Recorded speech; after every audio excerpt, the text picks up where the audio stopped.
TinkerBlock Analog Input Tutorial, Disc Potentiometer Control. Hey TinkerBlock makers! Today we're diving into the world of analog input with the TinkerBlock TK07 Disc Potentiometer. This is where your TinkerBlock projects start becoming truly responsive and interactive.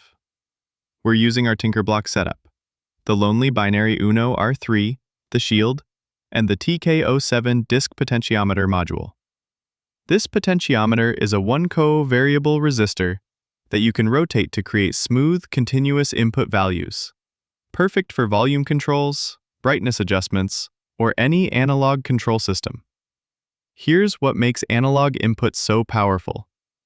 Instead of just high or low, like digital inputs, analog inputs give you 1024 different values, from 0 to 1023. That's 10-bit resolution, which means incredibly smooth control over your projects. The potentiometer works as a voltage divider. As you rotate it, the resistance changes, which changes the voltage at the wiper terminal. The TinkerBlock's analog-to-digital converter reads this voltage and converts it to a digital value between 0 and 1023. We use the analogRead function to get the raw value. Then we can map it to different ranges using the map function. Want to control an LED brightness? Map 0 to 1023 to 0 to 255 for PWM. Want to control a servo?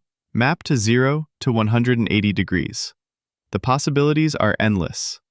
In the serial monitor, you'll see real-time updates.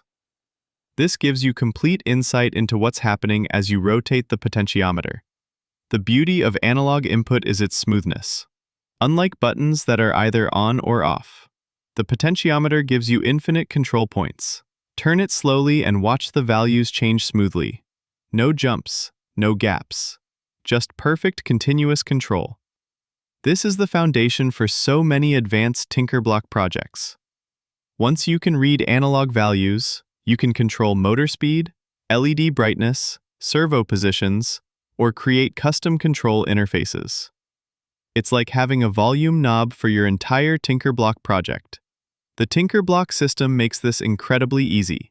No breadboard, no wiring, just plug the potentiometer module into the Shield and you're ready to go. The module handles all the voltage division and signal conditioning for you. Try this.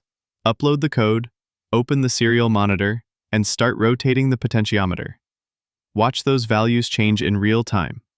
Then try mapping the values to different ranges. You'll see how versatile analog input can be. This technique opens up endless possibilities. You could use the potentiometer to control multiple LEDs, create a custom game controller, or build a smart home control system. Analog input is the key to making your TinkerBlock projects truly interactive. Thanks for watching. Don't forget to like and subscribe for more TinkerBlock tutorials.